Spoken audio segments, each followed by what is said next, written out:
I saw the flood coming before anyone else did. The pond behind our homes was rising. The drains were blocked. The slope was shifting. I sent emails, photos, warnings, begging the HOA to take action. They mocked me, called me a fearmonger, fined me for putting out sandbags, shut down my posts, they silenced me. And then, just like I warned, the sky opened. The slope collapsed, the retention pond burst, water surged into living rooms. People screamed from rooftops. Cars floated down the street like toys. And the same HOA president who fined me. She was trapped in her attic, waving a flashlight, crying for help. Rescue crews used my maps, my warnings, my reports. Everything they ignored became the difference between life and death. Now the whole world knows. The news picked it up. Lawsuits are coming. Their power is crumbling. And I'm no longer just a single dad. I'm the one who stood up when everyone else was too afraid to. You learn to sense a flood coming long before the weather apps flash their warnings. It's not merely the bruised skies or the thick, clinging moisture in the air. It's a primal instinct carved deep into your soul after you've lived through one and barely escaped with your life. That instinct never fades, especially when you're a father and your little girl sleeps in the bedroom closest to the sloping backyard. My name is Caleb Carson. I'm a single dad raising my 9-year-old daughter, Maddie, in a neighborhood called Silver Hollow, a place that prides itself on manicured lawns, uniform pastel mailboxes, and neighbors who offer polite waves just long enough to maintain the illusion of community. Everything here is governed by the Silver Hollow Homeowners Association, or HOA, an iron-fisted group with more bylaws than empathy. I'd kept a low profile since we moved in 2 years earlier, paid dues on time, kept the grass trimmed to regulation height, and avoided stirring any trouble. But everything changed last month, beginning with subtle, insidious signs. The retention pond a few blocks away was holding far more runoff than it should. I noticed this during our Saturday morning walks, a ritual Maddie and I cherished. That pond had a troubled past. It had never been engineered with sufficient overflow capacity. When we bought the house, I'd pored over the city's public engineering reports and even flagged the issue in a casual inquiry to the HOA. Their response, a dismissive note claiming it wasn't their responsibility since the pond hadn't failed yet. That was their philosophy. If disaster hasn't struck, why bother preparing for it? Now, though, the waterline lapped dangerously close to the top of the concrete barrier. Where ducks once waddled lazily along the grassy edge, they now floated mere inches from the lawn.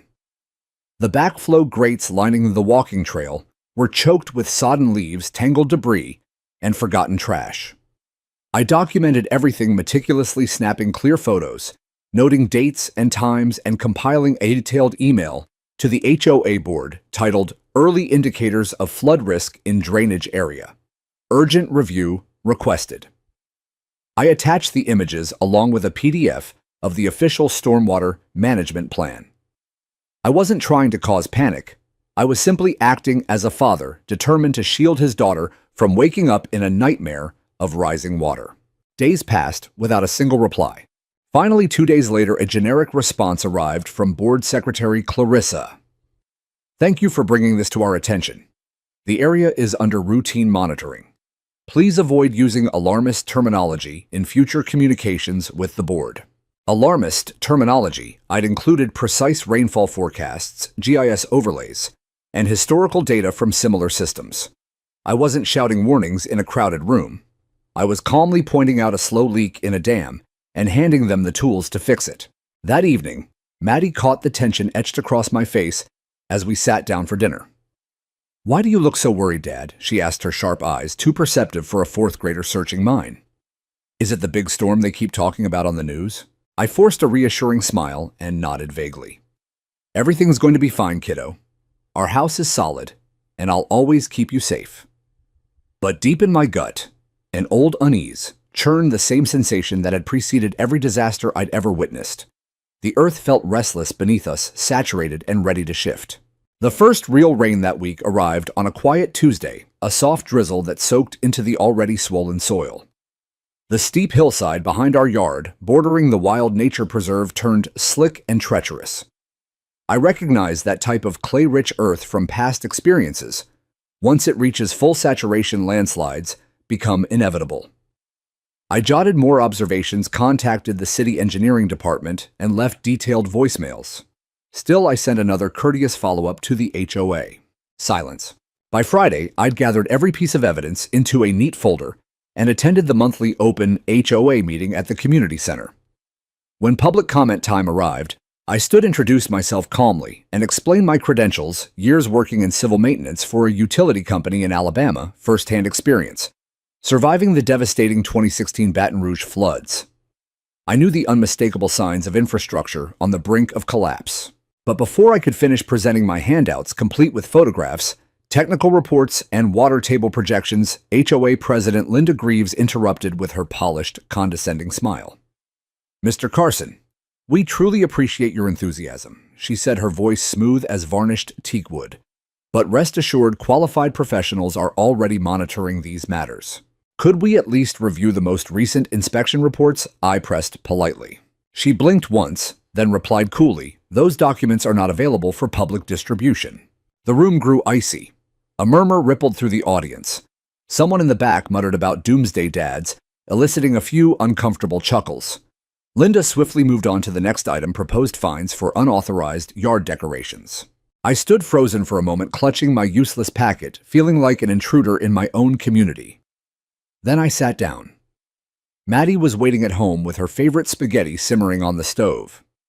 I didn't have the energy to battle people who viewed potential catastrophe as nothing more than a threat to property values. That night, I hauled out our old emergency kit, tested the hand-crank radio-charged portable power banks, and inspected the stack of sandbags stored in the garage, remnants of a darker chapter I'd hoped to leave behind. My hands trembled slightly as I worked, not from fear of the unknown, but from vivid memories of standing waist-deep in filthy water, clutching a terrified infant, while rescue helicopters thundered overhead, too overwhelmed to stop for every desperate family. I had vowed then that Maddie would never endure that terror, not as long as I drew breath. So this wasn't hysteria, this was vigilance. This was love translated into action. And the very people tasked with safeguarding our neighborhood, they were dismissing my warnings with laughter. I had braced myself for resistance, but nothing prepared me for the full weight of their disdain. The morning after the HOA meeting, a crisp white envelope was taped conspicuously to my front door, not mailed, not slipped discreetly into the mailbox, but displayed like a public notice of shame. The letterhead gleamed with the familiar gold-embossed swan logo of Silver Hollow, and beneath it, in stark black font, was a formal reprimand. "Dear Mr. Carson, we value your continued engagement in community matters. However, we must insist that you cease disseminating misinformation or fostering unnecessary alarm concerning neighborhood infrastructure. Continued conduct of this nature may result in a formal review for violations of the HOA Code of Conduct Section 14B actions that disrupt the peace and harmony of Silver Hollow."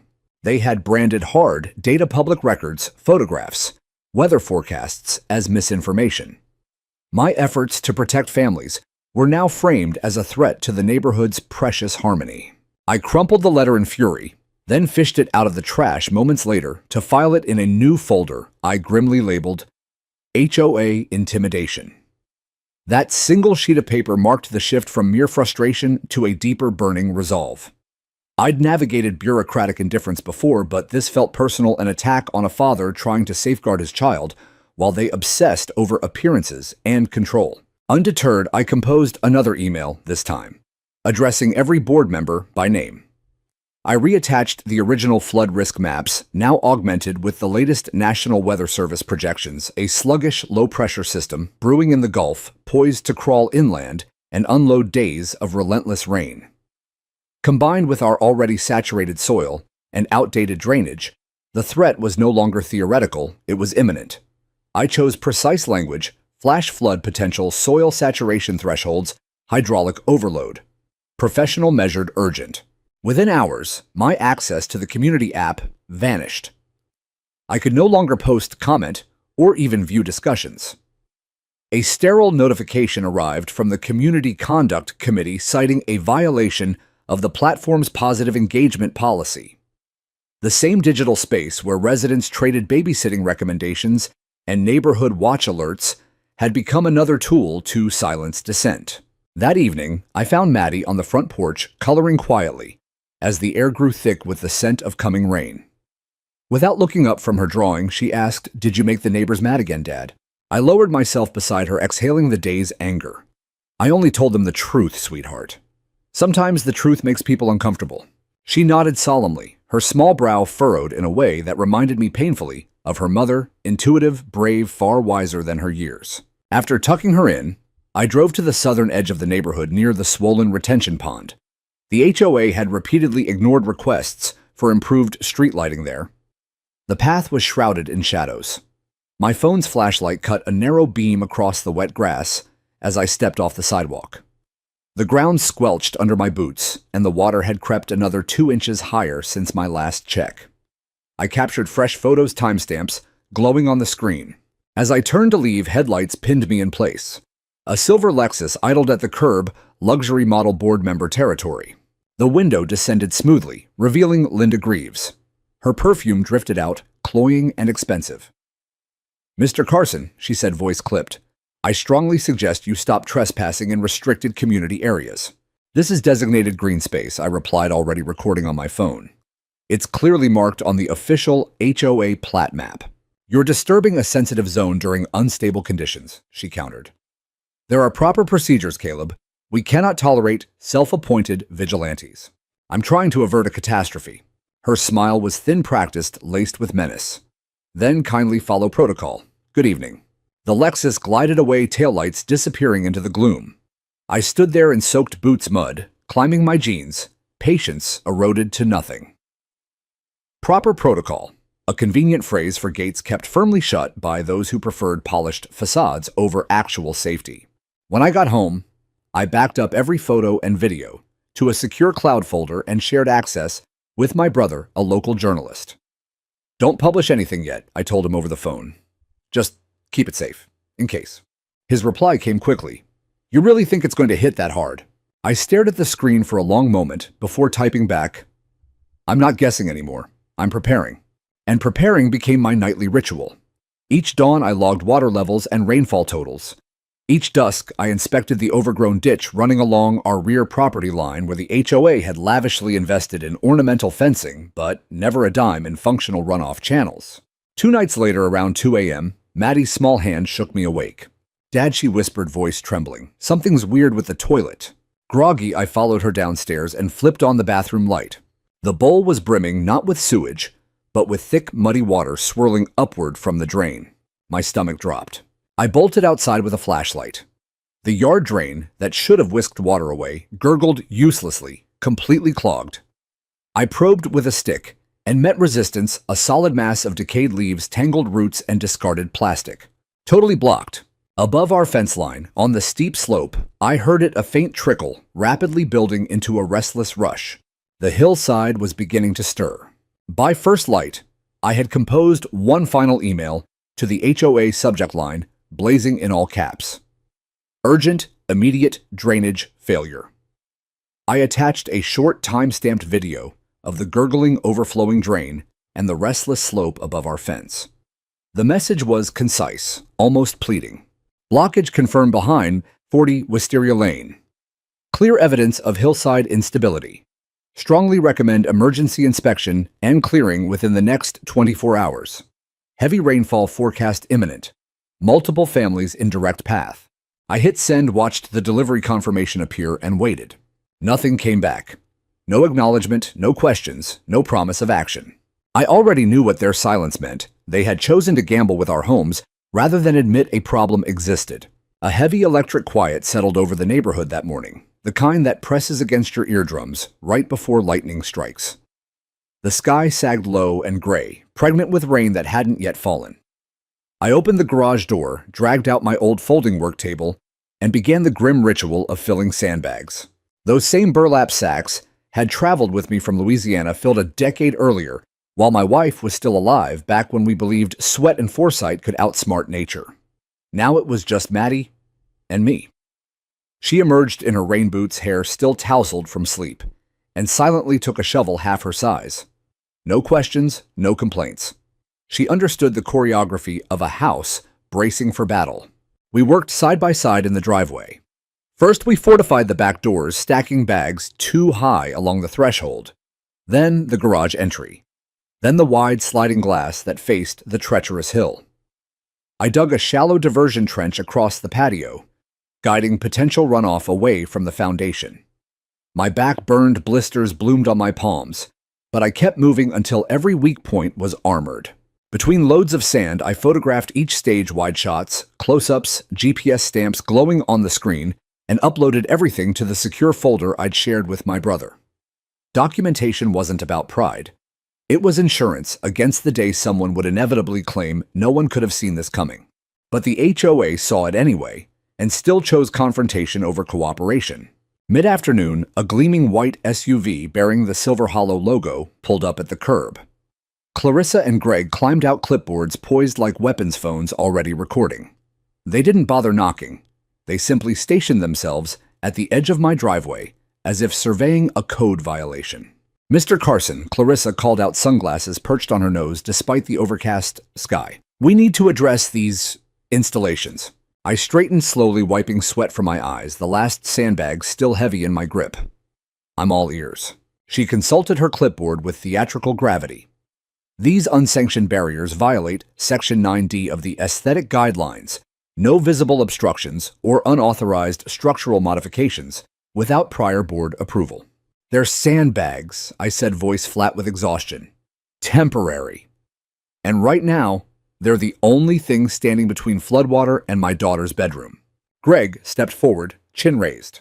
We sympathize with your concerns truly, but there are established procedures for emergency. You don't sympathize with anything, I interrupted, the words sharper than I intended. You've ignored every photograph, every report, every plea I've sent. You banned me from the community app. And now you show up to lecture me about lawn aesthetics while the hill behind my house is getting ready to slide. Clarissa's lips thinned. If these items are not removed within 24 hours, penalties will escalate. Penalties, I echoed, incredulous. You're going to fine a single father for trying to keep his child dry while you refuse to clear a single clogged drain. Neither answered. They simply turned on their heels, climbed back into the SUV, and drove away, leaving me staring at the dust settling in their wake. That evening, I sent one last message, carbon copying every board member, the management company, even the city liaison email I'd found buried in public records. I attached fresh video of the submerged drain National Weather Service flash flood warnings, highlighted in red, and a county-wide risk assessment. At the bottom, I wrote plain and unemotional. If even one home floods tonight, if even one person is put in danger because action was delayed, I will ensure the full record of your inaction becomes public. I printed the email, signed it by hand, and taped a copy to the inside of my front window, visible to anyone passing by. Let them come with their fines. Let them try.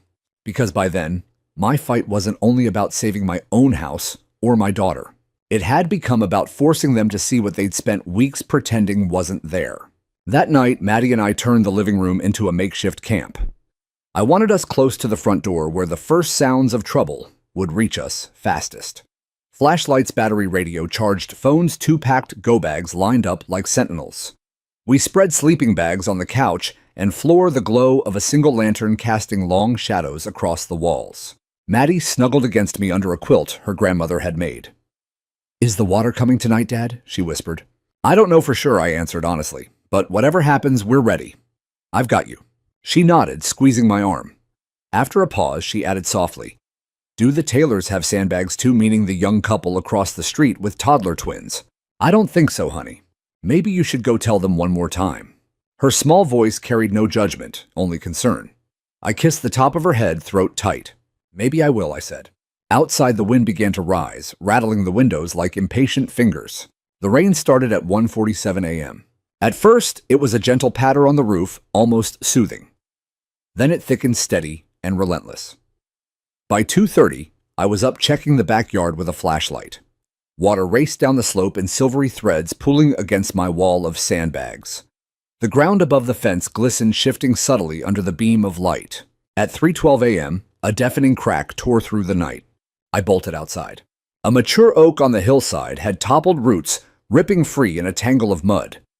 The soil around it sagged, releasing a slow but unmistakable slide. The hill was moving. I sprinted door to door in the downpour, pounding on the Taylor's house, and a few others shouting warnings through the storm. Some opened bleary-eyed and listened. Others peered through curtains and closed them again. At least I had tried again. By 5:00 a.m., the street drains had become geysers. Wisteria Lane transformed into a shallow, angry river. Headlights of early commuters cut through the murk as cars plowed slowly past, oblivious to the real danger gathering just beyond the fences. I stood on the porch, raincoat plastered to my skin, recording everything on my phone. At 6:03 a.m., my inbox pinged one final time. A curt email from the HOA. Final warning: remove all non-compliant structures immediately or face daily accruing penalties. Photographic evidence has been collected. They still couldn't see it, but the water could, and it was almost here. By midday, it was undeniable this was no ordinary storm. This was the rare, merciless kind that rewrites lives, the sort where the rain doesn't fall in bursts, but in an unbroken curtain, as if the heavens have torn open and decided to empty themselves all at once. Maddie stayed home from school. The district hadn't closed yet, but I wasn't gambling her safety on a yellow bus slogging through deepening water. By noon, runoff raced along the curbs in thick brown streams, carrying leaves, branches, and the occasional lost trash can like trophies of its power. I stood beneath the porch awning, nursing a cup of cold coffee gone bitter, watching the current swirl around parked cars. The air smelled of wet earth and distant gasoline. Even the birds had gone silent, seeking whatever shelter they could find. Hourly phone alerts, escalated flood watch, became flood warning, then the piercing tone of a flash flood emergency. The HOA remained invisible. No community-wide text, no emergency email, no trucks delivering sandbags, no volunteers knocking on doors to check on vulnerable residents. I pictured Linda and the board sequestered in their elevated homes, designer curtains drawn, convincing themselves the inconvenience would pass without tarnishing their carefully curated neighborhood. Around 3:40 p.m., the wind rose in earnest, whipping rain sideways. I watched the small wooden "Welcome to Silver Hollow Est" 1998 sign tear free from its post and cartwheel into the torrent. Maddie sat on the living room couch, knees drawn to her chest, clutching her stuffed fox. She stared out the window, eyes wide but dry. Is this how it started the time? Before Mom, she asked, voice barely above the drumming roof. The question landed like a stone in still water. She had been only 2 during the Baton Rouge disaster, too young for clear memories, yet old enough for fragments, the cold, the shouting, the endless dark. I knelt beside her, smoothing damp hair from her forehead. Yes, sweetheart, I said quietly. But this time we saw it coming. This time we're not waiting for someone else to save us. She nodded, pressing her face into my shoulder for a moment, small body trembling beneath the quilt. At 5:00 p.m., the power snapped off first, a flicker, then a second, then total darkness. I lit the battery lantern and a pair of candles, their flames dancing uneasy shadows across the walls. The emergency radio hissed to life with fragments of dispatcher chatter, shelters opening, crews, mobilized, roads closing. Then a report that tightened every muscle in my chest. Multiple calls from Wisteria Lane basement flooding driveways. Impassable. That was our street, our homes. I pulled on my raincoat and heaviest boots. Stay right here, Maddie. Lock the door behind me. I'm just going to check the street. The moment I opened the front door, the storm's full voice roared in. Rain lashed sideways. The street had become a churning river 6 inches deep and rising fast. Down the block, the Taylor's sedan sat half-submerged, water lapping at the windows. A neighbor's plastic trash bin barreled past like a runaway raft, smashing into a mailbox and scattering soggy envelopes into the current. But the backyard was worse. I circled the house, flashlight beam cutting through sheets of rain. The slope behind the fence had turned a deeper, slicker black soil, saturated to the point of liquefaction. Trees leaned forward as if bowing to an unseen force. The ground itself seemed to bulge in slow, ominous waves. I ran inside, heart hammering. Boots on Maddie now. Grab your go bag. 10 minutes later, we were ready. Rain gear, life jackets I'd bought after moving here. Important documents in waterproof pouches. Driving was impossible. The street was too deep, and I knew the car would hydroplane or stall before reaching higher ground. We would have to wait for rescue or climb if we could.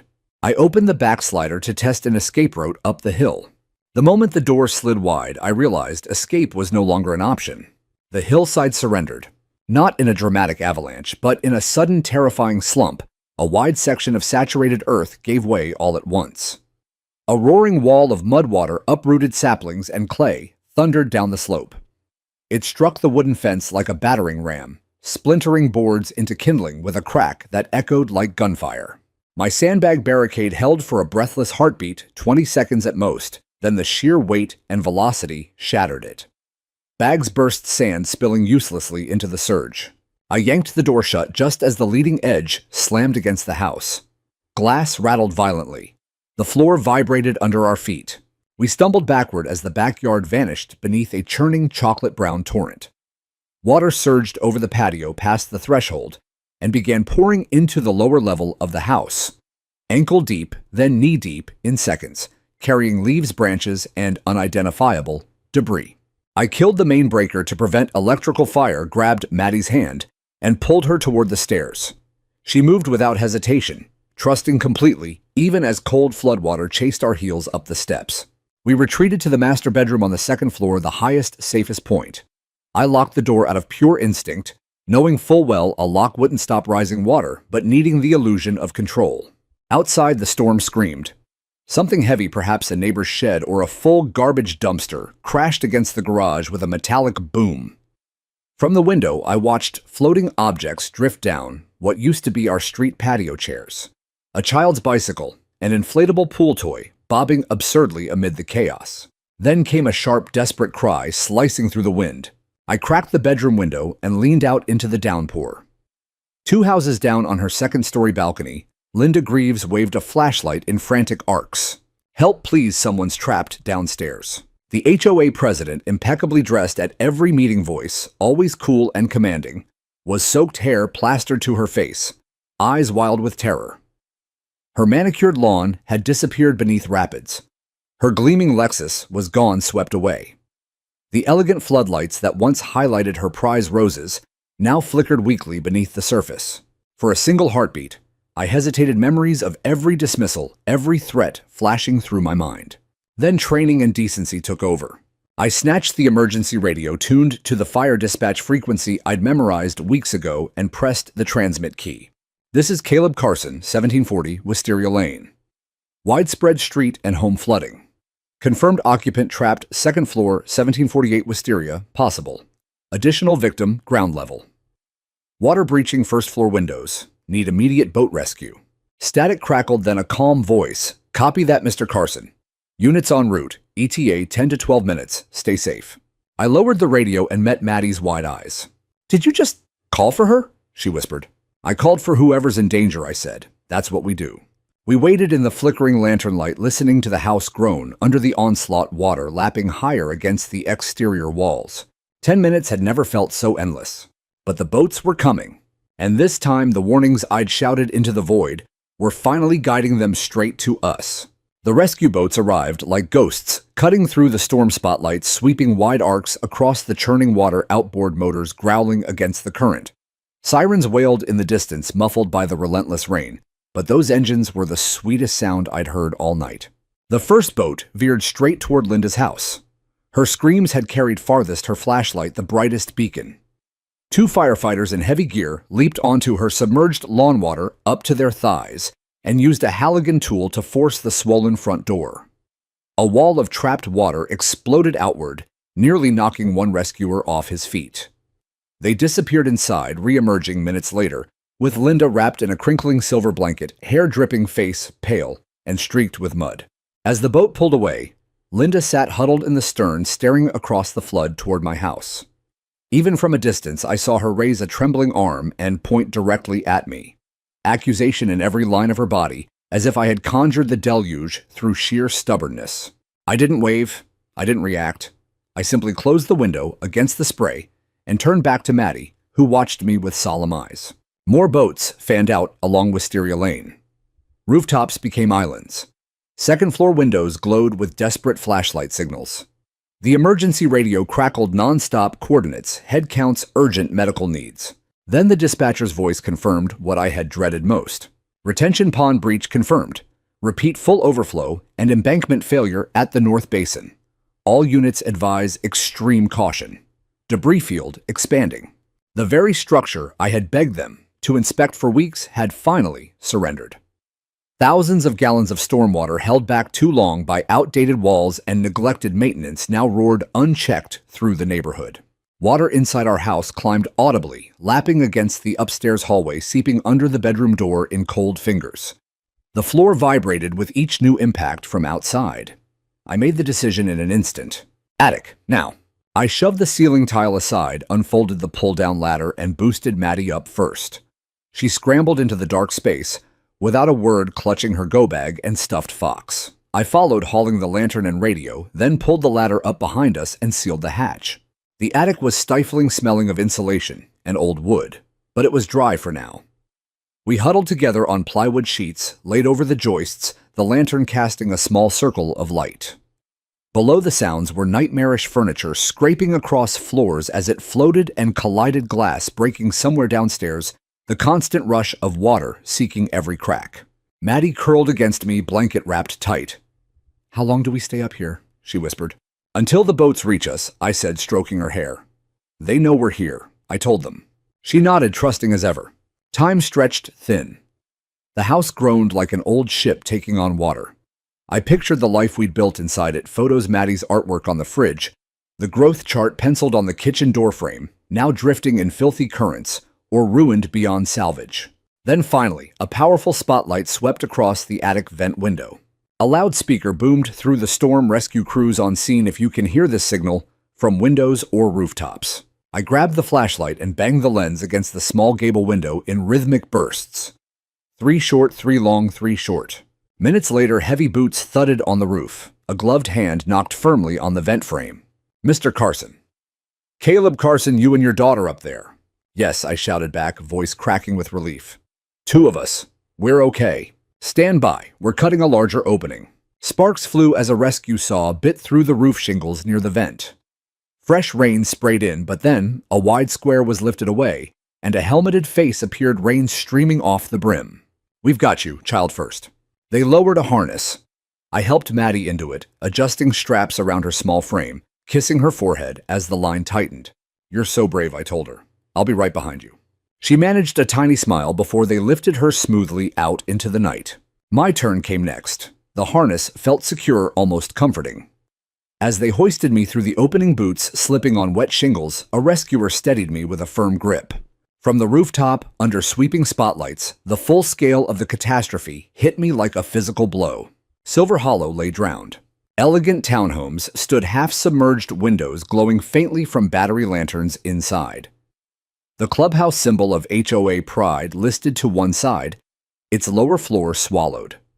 The decorative retention pond was now an angry lake spilling far beyond its banks, carrying lawn furniture, fences, and children's toys in lazy spirals. Street signs leaned drunkenly. Some had vanished entirely. Emergency strobes painted everything in pulsing red and blue. Rescue boats moved methodically from house to house, crews calling out numbers, helping frightened residents aboard. A golden retriever paddled alongside one boat, barking until reunited with its owner clinging to a floating trampoline. I was lowered into the nearest boat where Maddie waited wrapped in a thermal blanket, eyes bright with exhausted relief. I pulled her close as the crew pushed off, motoring slowly through debris. On a nearby rooftop, Greg, barefoot, shirt plastered to his skin, waved a white t-shirt frantically. "Help my wife, she's still inside." The crew chief glanced at me. "We've got a second call at 1705. You know the layout." I nodded. Same drainage grid as mine. Downstairs floods fast, and their electrical panel is low, possible live current if power hasn't been cut. The rescuer relayed my warning into his radio immediately. Dispatch confirmed power isolation at 1705 before entry. Civilian on scene reports high risk of energized water. Greg's wife was extracted minutes later, shivering violently, but alive, lowered gently into the boat beside us. Greg followed, collapsing in relief. He met my eyes for a brief second, but said nothing. No apology, not yet. But in that moment, as boats ferried survivors toward higher ground, something shifted. I was no longer the dismissed alarmist with his folders and photographs. I was the man whose maps and warnings were now directing every rescue path through the darkness. And the people who had tried to silence me were the ones clinging to rooftops, waiting for the help my voice had finally summoned. As our rescue boat navigated the flooded streets toward higher ground, the chaos of Silver Hollow slowly receded behind us, replaced by the organized frenzy of the evacuation zone on the elevated soccer fields. National Guard trucks idled in rows, their headlights cutting through the pre-dawn gloom. FEMA tents glowed from within volunteers in reflective vests, directing boats to unloading points. The air hummed with generators' radios and the low murmur of shocked voices. A soldier helped Maddie out first, wrapping her in a fresh foil blanket and handing her a juice box. She clutched it with both hands, eyes wide as she took in the scene, families huddled under tarps, dogs shaking off water rescuers, shouting coordinates.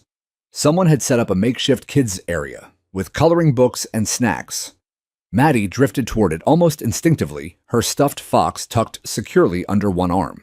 I stayed on the boat a moment longer, recounting everything I knew to the crew chief: drainage patterns, which homes sat lowest, where power lines might still be live.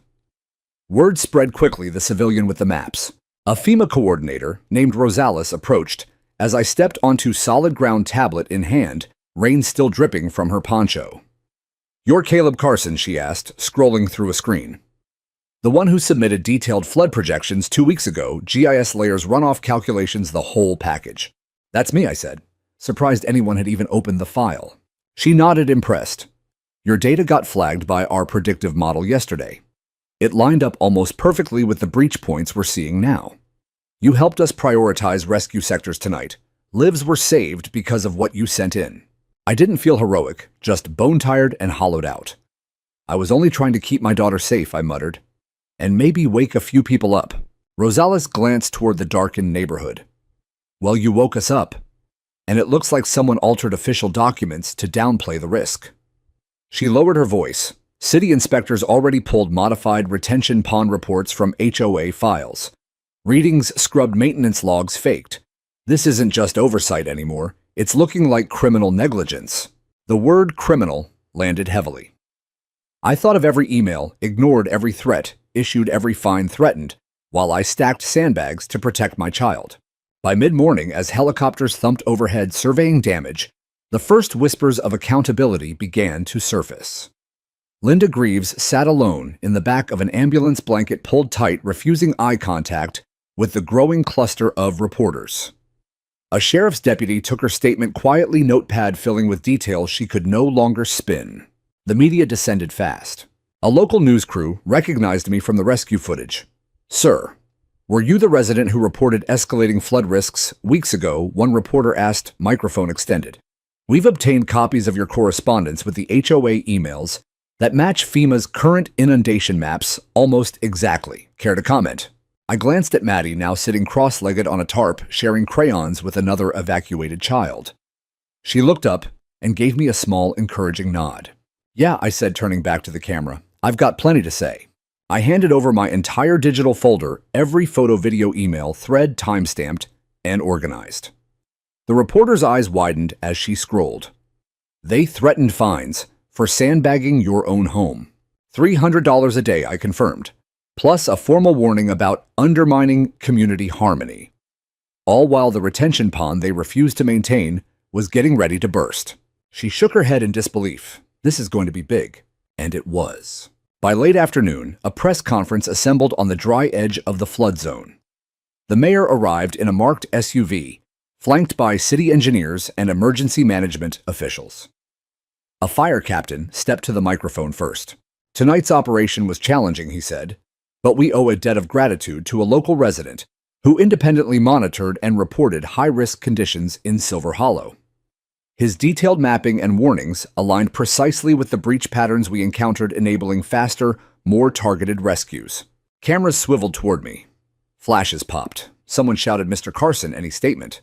I hadn't planned to speak publicly, but the words came anyway. I stepped forward, mud still caked on my boots, voice steady despite the exhaustion. "My name is Caleb Carson. I'm just a dad who saw danger coming and tried to sound the alarm. I sent data. I begged for action.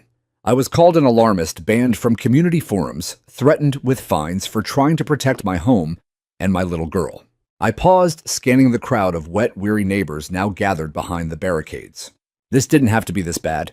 Homes are destroyed, families displaced, And it happened because warnings were ignored not out of ignorance, but out of convenience, prioritizing appearances over actual safety. The crowd was silent at first, then murmurs of agreement rippled through. A few people began to clap. Soon others joined. Later, as cleanup crews in chest waders began marking homes with orange spray paint X for searched and cleared for unknown occupants, I overheard two FEMA workers discussing next steps. They're recommending the HOA board be suspended pending full investigation, one said. Temporary city oversight panel to take over. The other glanced my way. Think they'll ask Carson to sit on it. I pretended not to hear, but the idea settled in my chest like a small, unexpected spark. Maddie tugged my hand. Can we go find some dry clothes now? Yeah, kiddo, I said, squeezing her fingers. Let's go find something warm. But as we walked toward the supply tents, I realized the night had changed more than just our neighborhood. It had changed the story people would tell about who had tried to prevent this and who had chosen to look away. And for the first time in weeks, the truth was finally louder than the rain. 2 days after the flood, the air in Silver Hollow hung thick with the stench of silt diesel and rotting vegetation. The water had receded, leaving behind a gray, slippery film that coated every surface, car sidewalks, the once pristine vinyl siding of the homes. Generators hummed, constantly powering pumps that still sucked murky residue from basements. The neighborhood no longer felt like a curated suburb. It felt like a war zone in the uneasy lull after battle. I'd barely slept, spending most hours helping unload supply trucks, cases of bottled water, bleach, heavy-duty trash bags, diapers for families with infants. FEMA had issued me a temporary volunteer badge, which opened doors and silenced questions. Maddie stuck close by my side, handing out granola bars to other kids under a large tent where volunteers had set up games and crafts to keep young minds occupied. No one had seen Linda Greaves since the rescue boat carried her away.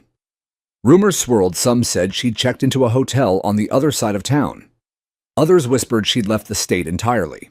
Then, on the morning of the second day, she appeared. She sat alone on the sagging back steps of the ruined clubhouse, arms wrapped around herself, wearing a thin rain jacket that did little against the chill. Her hair hung unwashed and tangled. The polished confidence I'd come to associate with her had fractured, leaving someone smaller almost unrecognizable. The woman who once wielded bylaws like weapons now looked like a stranger lost in her own neighborhood. Our eyes met as I walked past with a box of flashlights and cleaning supplies. I kept moving, expecting her to look away. Instead, she stood. Caleb, she called, voice soft and unsteady. I stopped, setting the box down slowly. She took a hesitant step closer. I didn't truly understand, she said, words stumbling. Not about the pond, the slope behind your house, any of it. I thought it was exaggerated. That acting on it would cause mass panic repairs, special assessments, lawsuits. It would tank property values. I faced her, fully mud still crusted on my boots. I gave you every piece of evidence, imaginable, public records, photographs, forecasts straight from the National Weather Service. You had more data than any reasonable person needed. Her eyes filled, but she didn't look away. Keeping values high felt like protecting everyone. But I see now, we protected numbers on a spreadsheet, while real homes, real lives were at risk. She glanced toward the clubhouse, its elegant facade cracked and listing. Greg's wife nearly didn't make it. I watched the news footage of myself on that balcony, screaming, pointing at you like you were the villain. I'm sorry. The apology hung between us. Part of me wanted to unleash every ounce of stored anger, the fines, the bans, the nights I lay awake listening to rain and worrying. But seeing her there, stripped of authority and pretense, human in her fear and regret, muted the rage. There's a lot left to repair, I said finally. More than just houses. She nodded, swallowing hard, then turned away without another word. That afternoon, the first official community recovery meeting convened in the high school gymnasium on higher ground. Folding chairs filled the space. Generator lights cast harsh white glows over exhausted faces. The city had formed an interim recovery board, and they invited me to speak as a resident representative. I kept it brief. I talked about how neighbors, people who'd barely nodded at each other before, had carried strangers' children through chest-deep water, shared generators, cooked meals on camp stoves for entire blocks. I described the drainage failures I'd documented for weeks, the trail of dismissed warnings that led us here. I didn't name Linda or Greg or Clarissa. I didn't need to.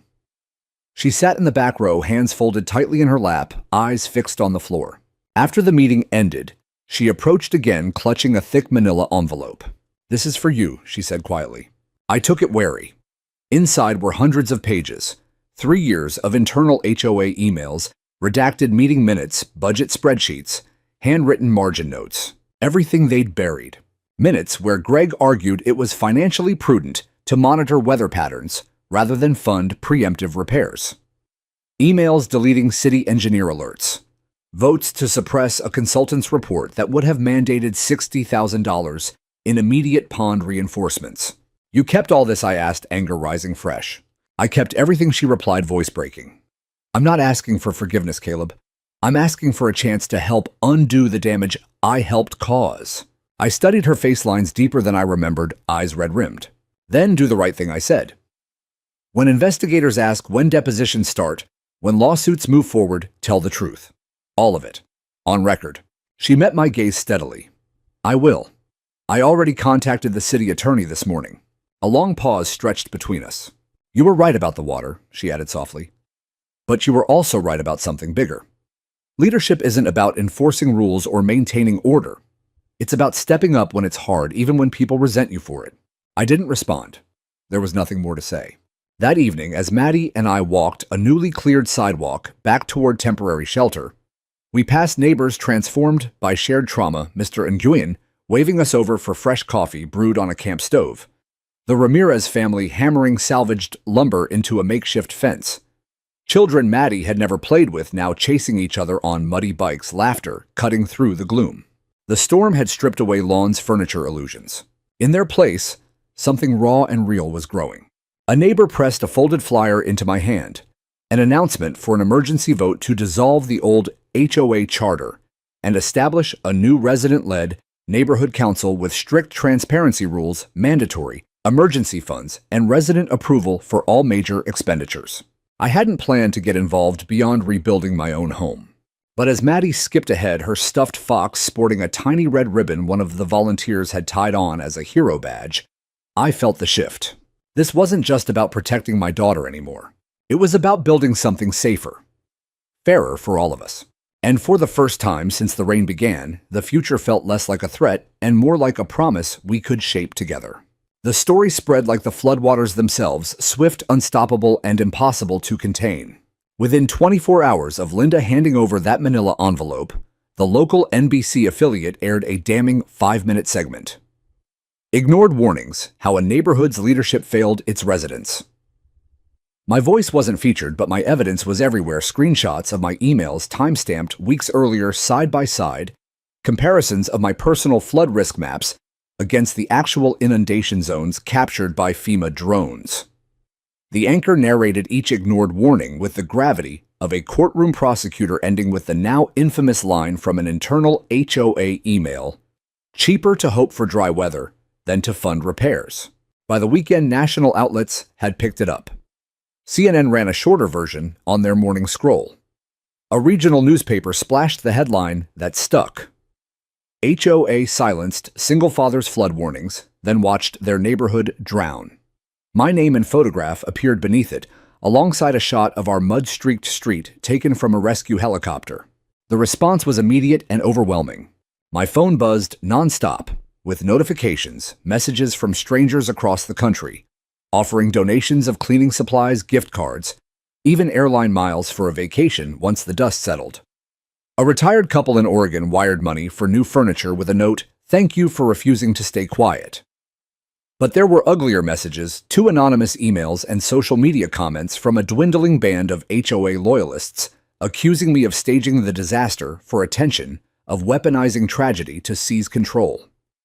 Those voices grew fainter by the day as more documents surfaced. Because Linda's envelope was dynamite. It contained irrefutable proof, city engineering alerts forwarded to the board, and promptly archived without discussion. A consultant's urgent report on the retention pond's failing embankment quietly voted down because the required fixes exceeded the annual budget. Emails celebrating how discreet handling of my complaints had prevented unnecessary expenditure and resident unrest. Greg resigned first, issuing a terse 3-sentence statement blaming unforeseen family health concerns. Clarissa followed 48 hours later, citing the need to focus on personal recovery.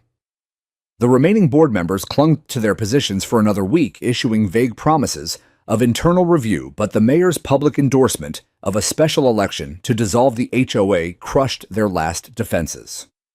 Overnight, their authority evaporated like morning mist. I never sought vengeance. Yet watching the people who had dismissed, threatened, and fined me now scramble under the same relentless spotlight they once aimed at unauthorized holiday decorations felt like a quiet, undeniable justice. A week after the flood, I was invited to a formal press conference staged on the dry pavement outside the cordoned-off neighborhood. The mayor flanked me on one side, a FEMA regional director on the other. Cameras rolled in a semicircle. I kept my remarks short and unemotional. "I'm not a hydrologist or a city planner," I said into the cluster of microphones. "I'm a father who recognized danger and refused to be silenced. Every community deserves leadership that values human safety over aesthetic perfection, transparency over control, and accountability over convenience. What happened here should never happen again, anywhere." I stepped back without taking questions. The cameras followed me anyway as I walked to where Maddie waited with a volunteer coloring a thank you card for the rescue crews. 2 days later, the class action lawsuit was filed. It began with 22 plaintiffs' neighbors whose homes had suffered catastrophic damage. Within a week, the number climbed to 40, then 63. Attorney May Whitaker, a sharp-eyed specialist in homeowner disputes, led the charge. The defendants were layered the individual board members, including Linda Gregg and Clarissa, the contracted management company, and even the neighborhood's insurance carrier for failing to enforce mandatory risk assessments. Discovery moved with unusual speed. Subpoenas flew. Depositions were scheduled back-to-back. Linda honored her promise. She cooperated fully, turning over personal laptops and phone records. When her deposition transcript leaked to the press, one exchange became the quote that defined the entire scandal. "Attorney, why did the board choose not to act on multiple warnings about the retention pond?" Linda Greaves. "We were advised that proactive repairs would trigger panic among residents, and panic would lead to decreased property values. Protecting resale prices felt like protecting the community's financial future." The backlash was volcanic. Editorial pages erupted with calls for statewide HOA reform. A state senator from a neighboring district authored an op-ed titled, "HOAs are not above the flood line of accountability," proposing mandatory independent engineering audits, resident whistleblower protections, and criminal penalties for willful suppression of safety risks. That same week, state investigators executed search warrants at the management company's offices. Television helicopters captured agents wheeling out bankers' boxes of files while stunned employees watched from the sidewalk.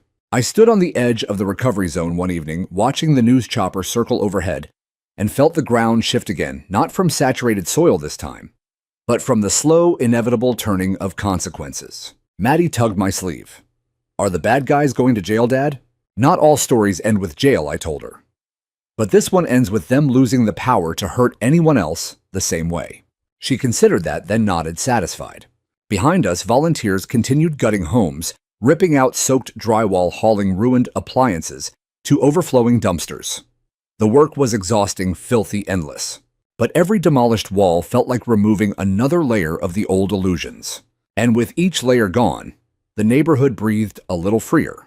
The settlement talks began sooner than anyone expected. Insurance adjusters and defense attorneys signaled willingness to negotiate rather than face a jury trial with that paper trail. Personal liability loomed large for the former board members. Their homeowners' policies scrambled to limit exposure. I didn't follow every legal twist. I was too busy helping rebuild, literally. But I knew one thing with certainty: the cost of silence had finally been tallied, and those who enforced it would pay more than fines. They would pay with the only currency they had ever truly valued: control. Weeks blurred into months as Silver Hollow clawed its way back from the brink. The weather turned kinder crisp, mornings clear skies, but the scars remained waterlines etched high on house walls like grim tattoos, bare lawns where sod had been ripped away, dumpsters lining every curb, overflowing with the remnants of ruined lives. Yet amid the debris, something vital was taking root. Every dawn, I rose early, packed Maddie's lunch with whatever fresh fruit the supply drives had brought in, and headed back into the neighborhood. My days were spent wherever hands were needed, gutting basements slick with dried mud, tearing out mold-blackened drywall, rewiring outlets that had sparked underwater. The work was backbreaking, monotonous, therapeutic, and I was far from alone. A loose collective had formed almost organically, retirees, with decades of DIY know-how, teachers on summer break, teenagers earning community service hours, even local contractors donating weekends. We jokingly called ourselves the Hollow Core, after someone spotted the phrase spray-painted on a salvage pile. Soon, t-shirts appeared, simple gray cotton, with a stylized wave breaking into a heart. Maddie wore hers constantly, the hem reaching her knees. Her freshly cleaned stuffed fox proudly pinned to the sleeve with a volunteer-made button. Our neighborhood no longer measured status by mailbox color or lawn height. It measured it by who showed up with a truck full of plywood, who shared their generator when power flickered, who watched a stranger's kids so parents could demolish a flooded kitchen.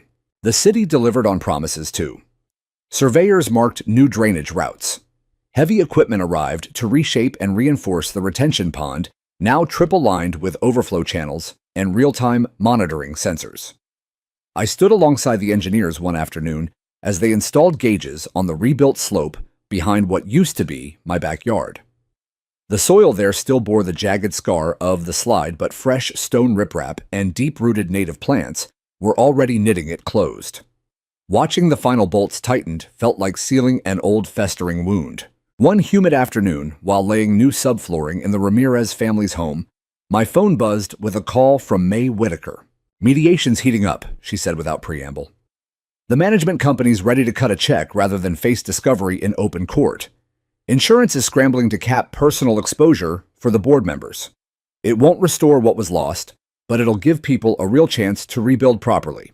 Enough to cover the uninsured gaps," I asked, wiping sawdust from my hands. "More than enough for most, and the city's matching grants will handle the rest.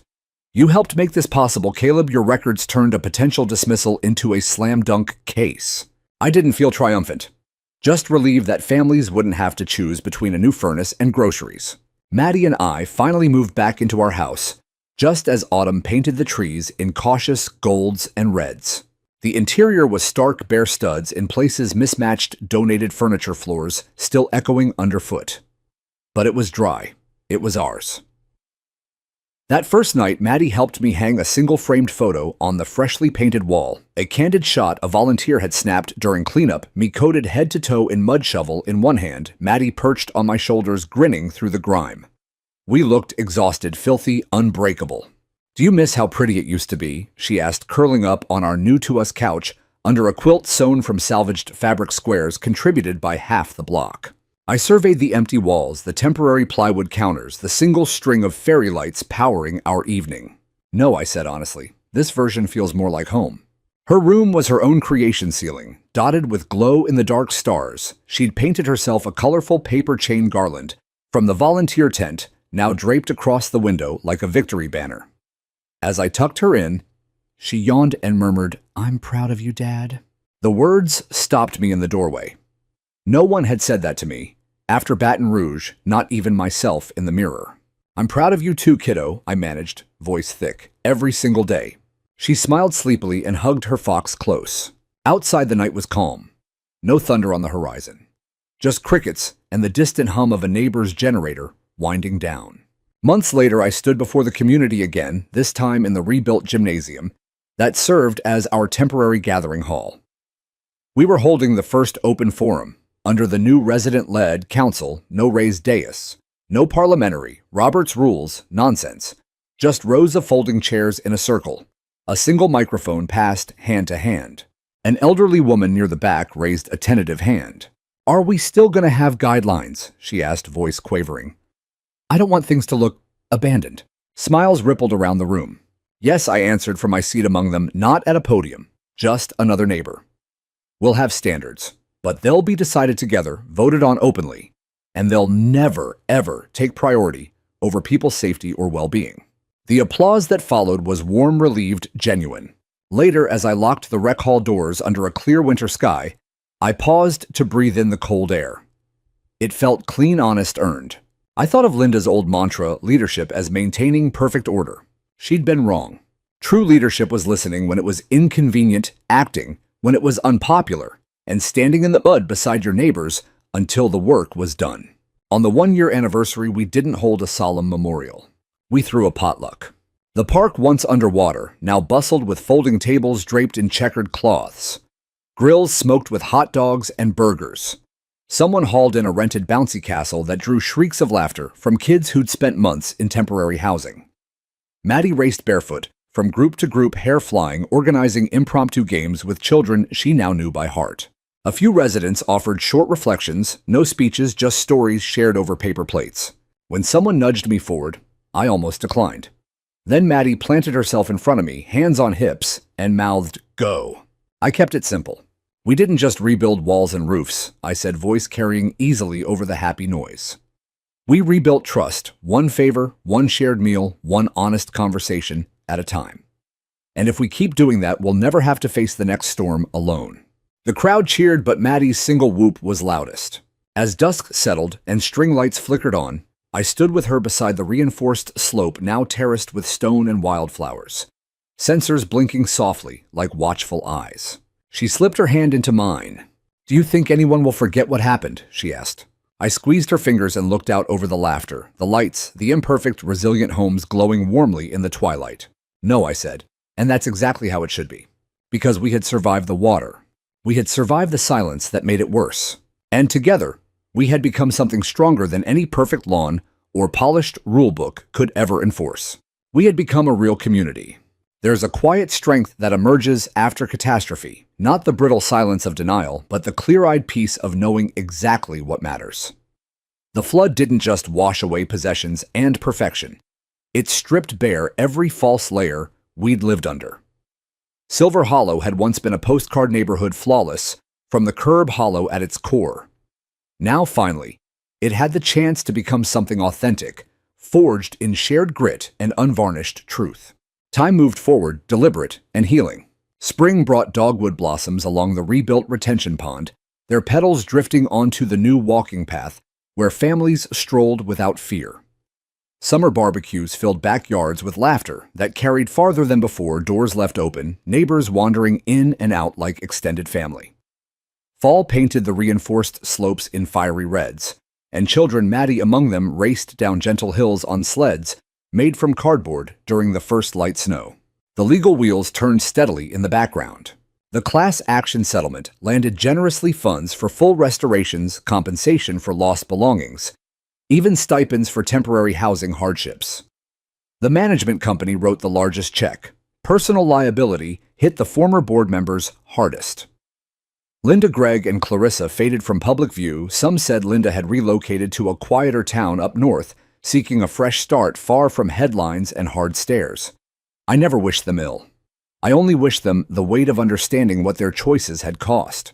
The statewide reforms inspired by our story passed quietly, but decisively mandatory third-party safety audits for all HOAs, with shared infrastructure protected status for resident whistleblowers, and criminal penalties for deliberate suppression of public risk data. A senator sent me a framed copy of the bill on the day it was signed. I hung it in the garage next to Maddie's growth chart. Our new neighborhood council met monthly in the restored community center windows, wide-open agendas posted online. Weeks in advance, every decision voted on by a show of hands. We budgeted for emergency reserves, first, aesthetics second. We installed real-time water sensors along every drainage line and tied them to a free app anyone could download. We even planted community gardens, where the worst erosion scars had been turning wounds into abundance. I served on the council not because I craved the role, but because stepping away felt like abandoning the progress we'd earned through so much loss. Meetings were lively, sometimes heated, always respectful. We argued over paint colors and playground upgrades, but never again over whether safety warnings deserved a hearing. Maddie thrived in the new normal. She made friends up and down Wisteria Lane sleepovers in homes still under renovation, bike gangs that roamed freely until streetlights flickered on secret forts built from discarded lumber.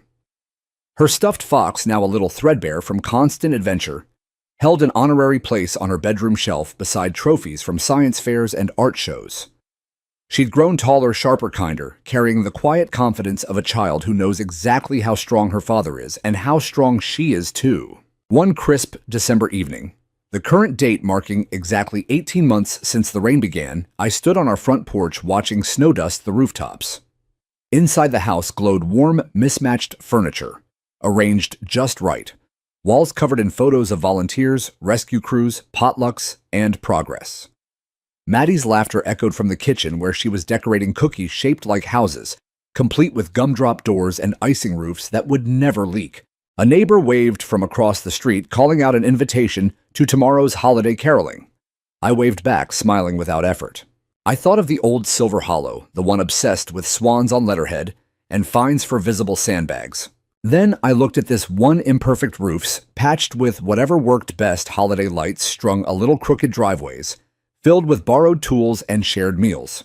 And I knew without doubt which version was truly beautiful. Later that night, after Maddie was asleep, under her star-painted ceiling, I stepped onto the back patio. The reinforced slope rose gently behind the house, stone terraces laced with dormant grasses, sensors glowing faint green in the dark, indicating all clear. The sky was cloudless stars, sharp and abundant. No storm in sight. No silence waiting to be broken.